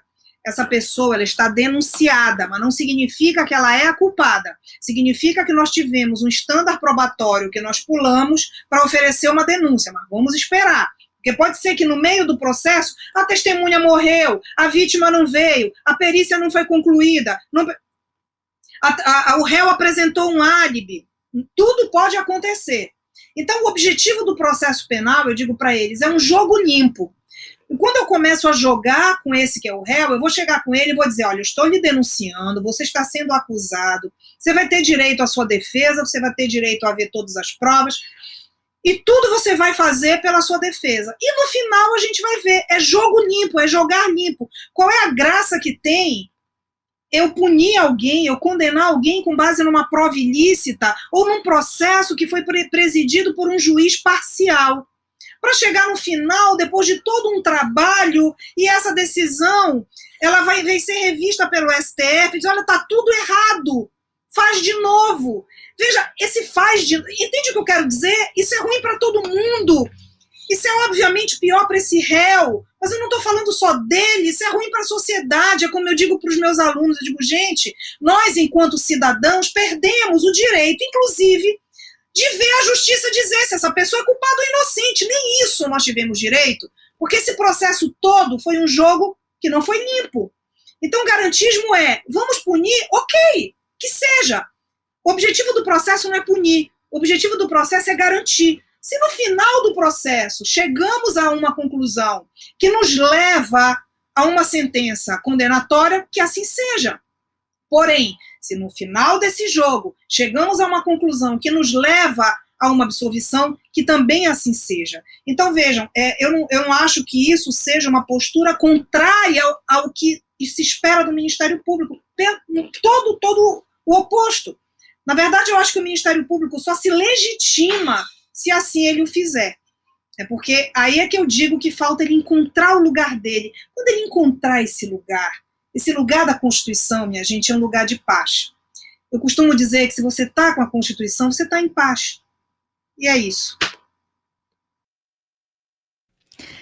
É uma coisa muito interessante, porque eu sempre tive a impressão de que o Ministério Público é a instituição por excelência para a prática do garantismo.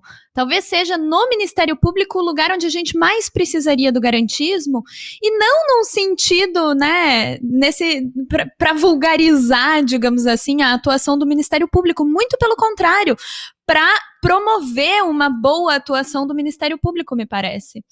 E é curioso porque, da maneira como você fala, a impressão que a gente tem é que o Ministério Público aprendeu muito bem a função dele dentro de uma perspectiva garantista na hora da prestação positiva, né? Agora, na hora da prestação negativa, ele faz uma salada que acaba prejudicando a própria atuação, prejudicando também o que se entende por garantismo e prejudicando, enfim, como, digamos, a grande pessoa que sai debilitada desse grande mal entendido sobre o garantismo, o próprio réu no limite. E assim, exatamente isso que você falou, né? É cumprir a Constituição. No limite é isso. E é interessante como as pessoas muitas vezes não percebem isso dessa forma e acham que o garantismo, na verdade, é um instrumento para você diminuir o poder punitivo do Estado, no sentido não de limitação para o poder punitivo mínimo do Estado, mas de você tolher o poder punitivo do Estado, mesmo em momentos onde o Estado deveria atuar. E aí que isso talvez vou utilizar esse meu tempo aqui, para a gente já ir encaminhando para o final, e eu gostaria de dar uma tensionada, e eu quero, inclusive, que o Rafael complemente essa minha questão final. Mas, no limite, o garantismo, enquanto garantia dos direitos daquele sujeito que é mais vulnerável no processo penal, ao longo do processo penal, ou, enfim, no sistema de justiça criminal como um todo, o garantismo é, ao mesmo tempo, garantia de pena, garantia de punição justa. E essa é a questão que eu quero tensionar. No fundo, essa é a grande distinção entre o garantismo e o abolicionismo, né? Que o garantismo tem essa crença final na possibilidade de uma pena justa, de uma punição adequada, de uma punição justa. Então, acho que cabe desmistificar aqui um pouco o garantismo. O garantismo está dentro do nosso escopo de crítica enquanto abolicionistas. No entanto, e isso é algo que eu sempre comento, enfim, com meus colegas, meus alunos, enfim, garantismo é um grande instrumento de diminuição do poder punitivo, considerando a realidade autoritária que a gente vive. Então, ele não é um instrumento que a gente pode abrir mão enquanto criminólogos críticos de perspectiva abolicionista, certo? O garantismo está ali como um instrumento que nos serve para uma eventual superação do poder punitivo, etc. A grande diferença aqui, e talvez essa é uma questão que o próprio Barata levantava quando ele, enfim, traz a perspectiva do minimalismo penal, é que o garantismo ainda tem esse intuito de realizar uma pena justa, de entender como necessária e adequada a punição da maneira como ela acontece, enfim, contemporaneamente.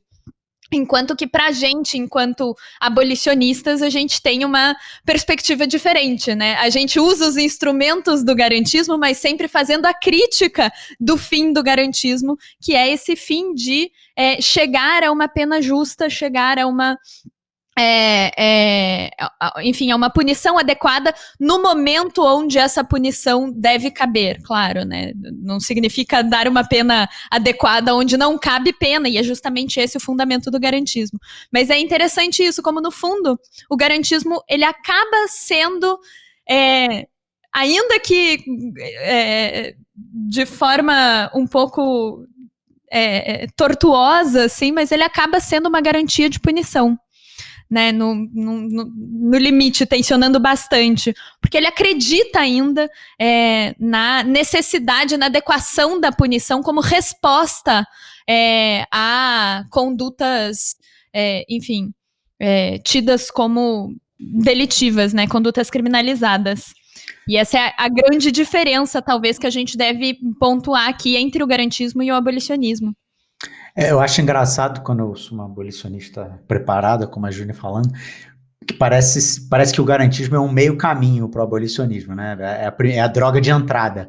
Você vai lá, e aí você se aproxima, coisa e tal, e mais um pouco você vira abolicionista. Isso me lembra muito uma fala do Salo. Uma vez eu estava conversando com o Salo, e ele me falava que ele é um garantista tópico e um abolicionista utópico.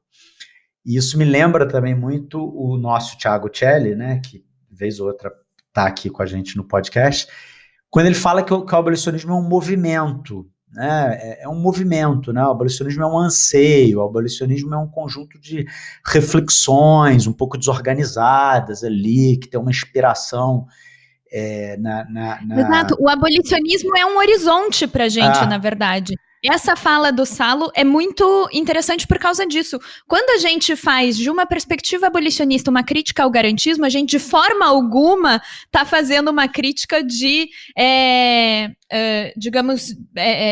de implosão do garantismo. Pelo contrário, o garantismo é necessário.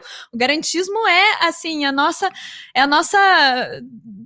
boia de sobrevivência num mundo de irracionalidade penal, certo? Então, o garantismo é aquilo no qual a gente tem que se segurar para não se perder nesse irracionalismo punitivo penal que a gente vive hoje, certamente. Mas a questão é que, quando a gente entra no debate do abolicionismo, o abolicionismo se torna o horizonte, ainda que com o garantismo por meio.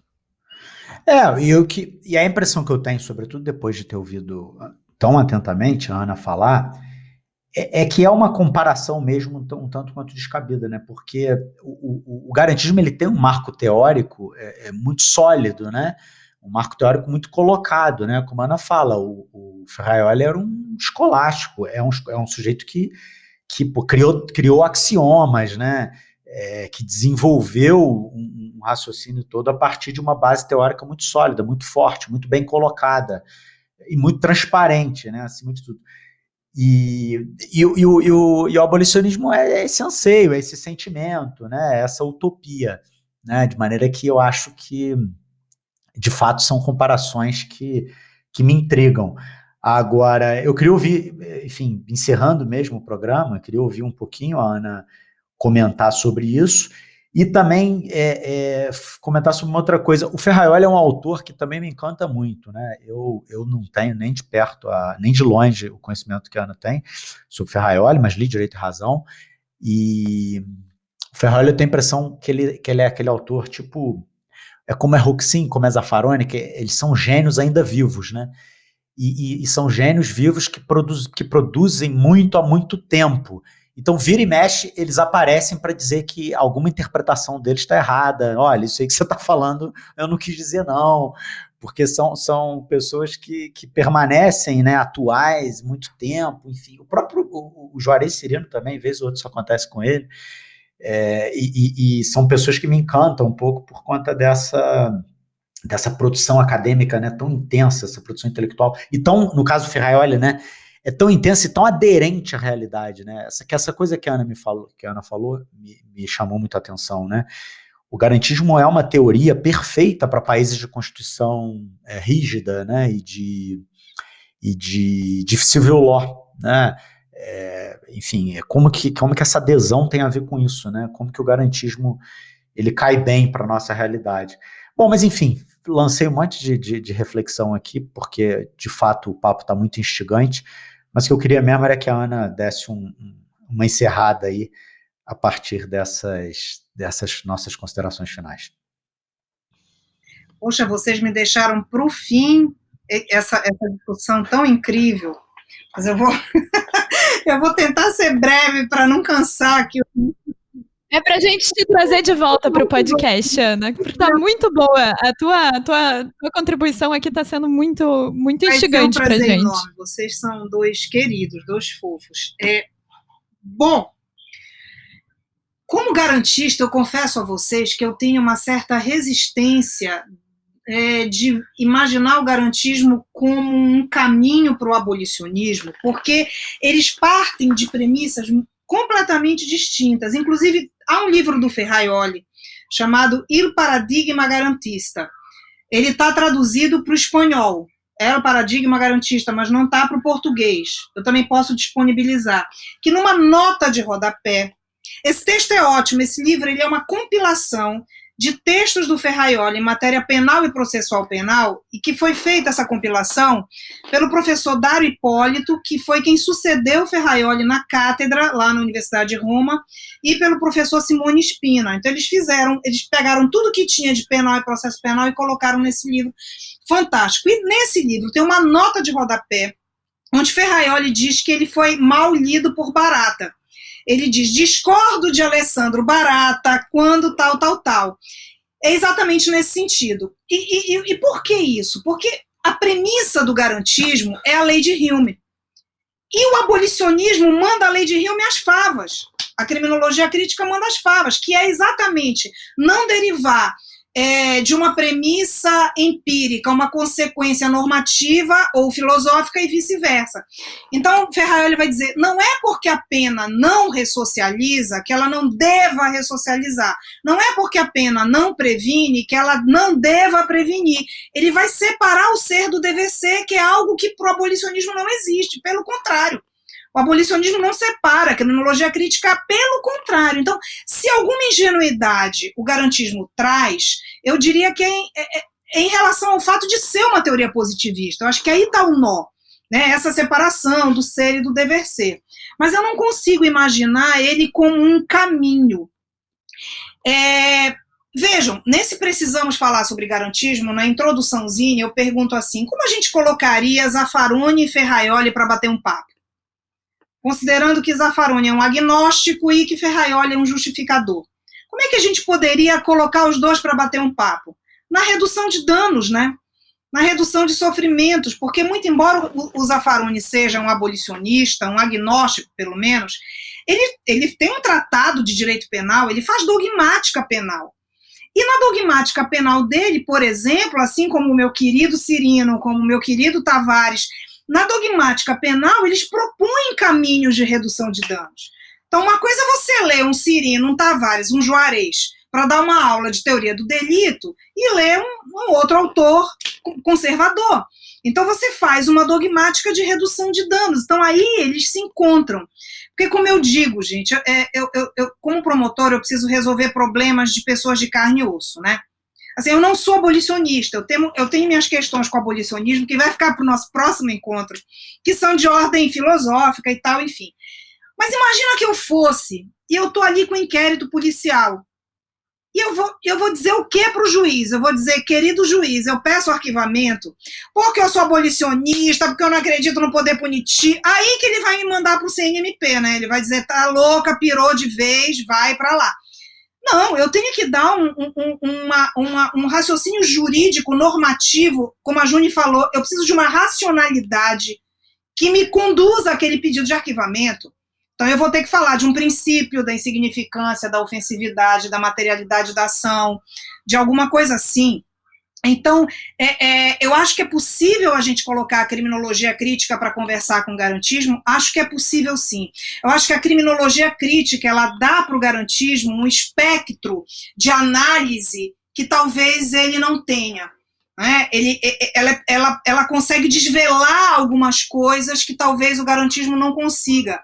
Só para encerrar mesmo, agora é para encerrar. Com exemplo, estava dando uma aula no ano passado numa turma da UNB.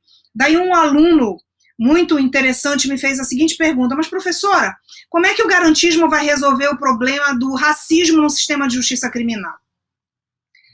Eu disse, olha, vamos lá, o garantismo não é aquela tábua de salvação que com ele eu vou resolver tudo, né? Mas eu vou tentar te explicar de que forma ele pode ser um redutor de danos. Eu atuo em alguns processos, eu particularmente, alguns processos de tráfico de droga. E o que eu faço? Eu peço arquivamento de muito inquérito policial e peço absolvição de muita gente que é preta, que é parda, que é pobre. Por quê? Por falta de garantias. Então, ali teve uma tal de uma atitude suspeita, uma tal de uma denúncia anônima, que isso leva muita gente para a prisão.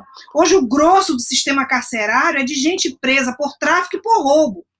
Então, a quantidade de absolvição que eu peço por processo que começa com prova ilícita é um absurdo. Com base em quê? No garantismo. Então, aí eles conversam. Ali eu tenho como, por meio desse controle, por meio desse sarrafo de garantias, de alguma maneira, tornar o sistema de justiça criminal menos iníquo. Agora, eu concordo com a Júnia quando ela diz, mas ainda se acredita na pena. Ainda. Só que essa crença na pena não é uma crença do utilitarismo clássico, é uma crença de como se aquela pena ela só fosse legítima se e somente se ela evitasse algo pior na ausência dela. Então é nesse sentido, por isso que o Ferraioli vai dizer, olha, ok, pena, mas só até 10 anos. Além disso, é sofrimento injusto. E ele vai propor uma política de minimização penal absurda. Tem um livro dele chamado Garantismo e Democracia, onde tem um artigo que ele fala de uma política de minimização. Mas não tenho mais tempo, já tem 1h20 a gente batendo papo aqui, gente. Já estou enchendo muito os ouvidos. Não, eu vou caçar a tua palavra, porque mais um pouco esse podcast vira um podcast garantista. Porque eu mesmo tô aqui. Você tá precisando se preservar, Rafael. Tô precisando me preservar, porque a Ana é muito perigosa. Deixa eu voltar aqui para o meu abolicionismo utópico, confortável da nossa iconoclastia, né? Enfim, confortável de sempre. Mas, Ana, é maravilhoso, poxa, queria dizer que a gente está realmente encantado aqui com a tua profundidade, mas mais ainda com o teu didatismo, com a tua capacidade de transmitir tudo que você sabe, tudo que você acumulou de conhecimento ao longo de 20 anos de pesquisa sobre esse tema. Queria dizer que foi incrível o bate-papo, queria dizer que com certeza a gente vai querer que você volte aqui para aprofundar alguns aspectos aqui dessa conversa e dizer que, poxa, muito obrigado, é uma delícia receber um jurista aqui da região norte do país, né? A gente, por vício e por defeito nosso mesmo, tem com muito mais frequência aqui na bancada do podcast cariocas e paulistas e eventualmente mineiros, e aí poder trazer alguém aqui da região norte realmente é uma delícia, é muito gostoso ver esse país grande, ver essa produção acadêmica, crítica, intelectual, enraizada a partir dessa matriz, né, latino-americana, né, vibrando, né, em todos os cantos. Isso é uma coisa que realmente acalenta a gente. E é isso, quero dizer você obrigadíssimo. Eu vou passar a palavra para a Júnia se despedir de você também. E você vai ser a última a falar, Ana, e eu queria pedir a você que, na sua despedida para a nossa audiência, você nos deixasse com a dica de um livro, por favor, com a única condição de que o livro não seja um livro de direito. Que a ideia dessas indicações é que os nossos ouvintes tenham aí os horizontes. E aí eu falo livro, mas se você quiser também indicar filme, enfim, música, é um momento com uma dica cultural que fuja do nosso meio aqui, do jurídico propriamente dito. Júnia, tá contigo.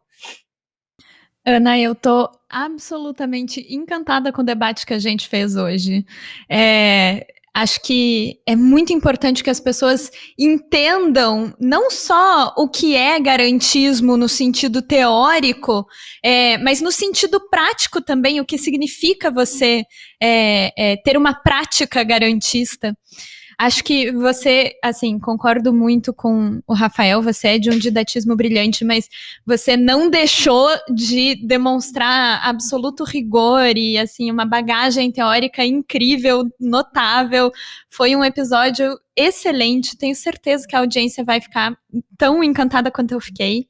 E, inclusive, anotei a referência da tal da nota de rodapé, que o Ferraioli diz que o Barata não leu ele direito. Eu tô assim, a hora que você falou isso, meu queixo caiu. Mas muito obrigada pela tua presença, só temos a agradecer. Foi um episódio espetacular. E, enfim, é isso. Espero que a gente possa se ver de novo em breve aqui, nesse ambiente aprazível do nosso podcast. Obrigada, Ana. Gente, eu que super agradeço. E só foi muito legal por conta de vocês, né? Porque vocês instigaram muito, vocês são brilhantes. Então, eu agradeço muito a oportunidade, vai ser sempre um enorme prazer. Dica de livro. Eu gosto de um livro que eu já li, reli, e eu acho ele incrível, chamado O Estrangeiro, do Albert Camus. Né? Eu acho que vale a pena por tudo. Inclusive, há um diálogo com o direito, muito embora esse não seja o principal, mas é um livro muito que faz a gente refletir bastante. E um filme, O Baile. Esse é um filme da minha vida. Não se fala uma palavra, mas se diz tudo. Então, muito, muito, muito obrigada. Obrigada mesmo pela chance de estar aqui discutindo com vocês. Maravilha! Então é isso, pessoal. Ficamos por aqui. Convido a nossa querida audiência qualificada a permanecer aqui no podcast, porque logo após o encerramento da minha fala vai entrar o comentário do professor Caio Paiva, conforme eu expliquei a todos no início do episódio. Tudo bem? Então é isso, Caio, tá contigo. Um abraço a todos. Olá, aqui quem fala é Caio Paiva, eu sou coordenador do curso SEI e também idealizador do projeto Tudo de Penal. Nesta minha participação de hoje aqui no podcast, eu quero conversar com vocês sobre um tema que eu considero muito relevante em se tratando do procedimento do Tribunal do Júri, que diz respeito especificamente à possibilidade ou impossibilidade de as partes, tanto a acusação quanto também a defesa, fazerem menção à prova ilícita nos debates em plenário do júri.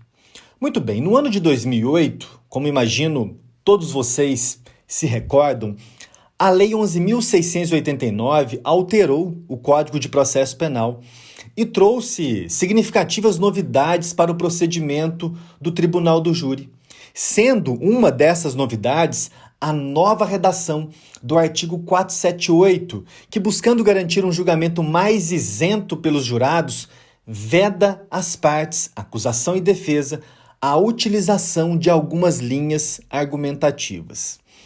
Para que possamos compreender bem este assunto, devemos fazer aqui uma leitura atenta desse dispositivo do artigo 478 do Código de Processo Penal, que estabelece o seguinte: durante os debates, as partes não poderão, sob pena de nulidade, fazer referências. Inciso 1. A decisão de pronúncia, as decisões posteriores que julgaram admissível a acusação ou a determinação do uso de algemas como argumento de autoridade que beneficiem ou prejudiquem o acusado. Inciso 2. Ao silêncio do acusado ou à ausência de interrogatório por falta de requerimento em seu prejuízo. Muito bem, os tribunais superiores consideram que o artigo 478 do Código de Processo Penal veicula um rol exaustivo, de modo que as restrições que as partes podem fazer referências durante os debates em plenário do júri são somente aquelas expressamente previstas no mencionado dispositivo. Eu discordo deste entendimento.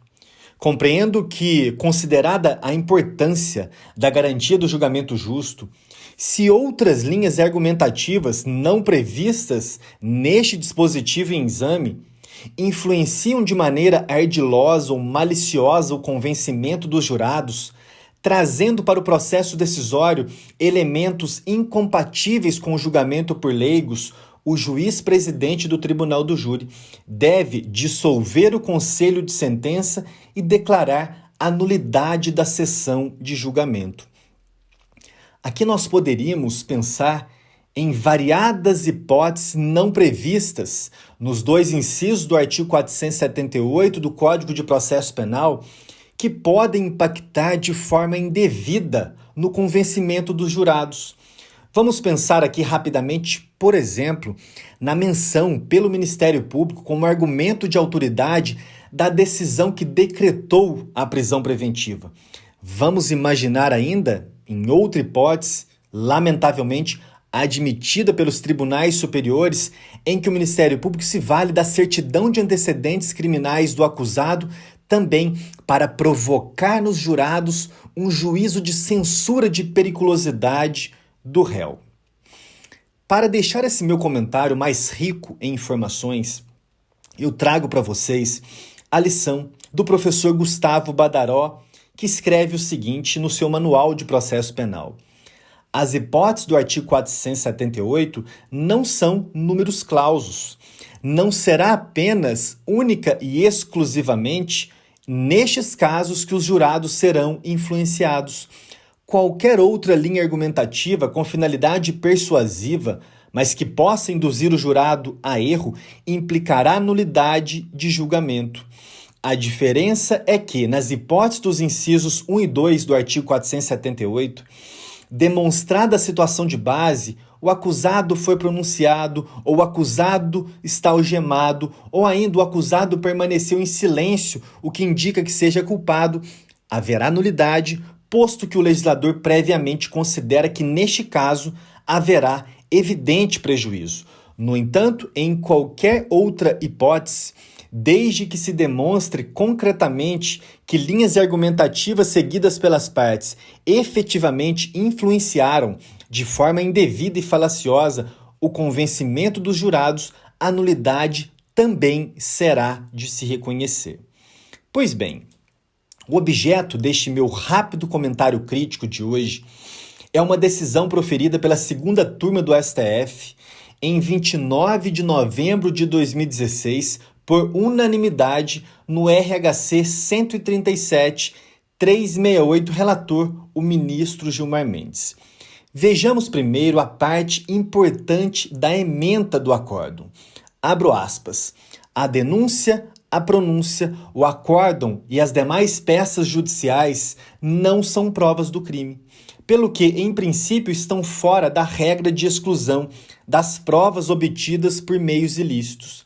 A legislação, ao tratar das provas ilícitas e derivadas, tampouco determina a exclusão de peças processuais que a elas façam referência. Não se pode impedir que os jurados tenham conhecimento da própria realização da prova ilícita e dos debates processuais que levaram à sua exclusão. As limitações ao debate em plenário são pontuais e especificadas nos artigos 478 e 479 do Código de Processo Penal. A exclusão de prova ilícita não é contemplada nas normas de restrição ao debate, fecho aspas. Interessante observar que, neste julgamento, os ministros da segunda turma do STF, a partir, por exemplo, de fragmentos doutrinários de Guilherme de Souza Nutti e de Edilson Mogenor Bolfin, chegaram a questionar a constitucionalidade do artigo 478 do CPP na redação que lhe deu a Lei 11.689 de 2008, no sentido de que as restrições destinadas a limitar o debate oral entre as partes no plenário do Tribunal do Júri seriam inconstitucionais. Reitero aqui, por oportuno, que compreendo as restrições veiculadas no artigo 478 como um mecanismo para se buscar evitar, o quanto seja possível, a influência indevida sobre o convencimento dos jurados.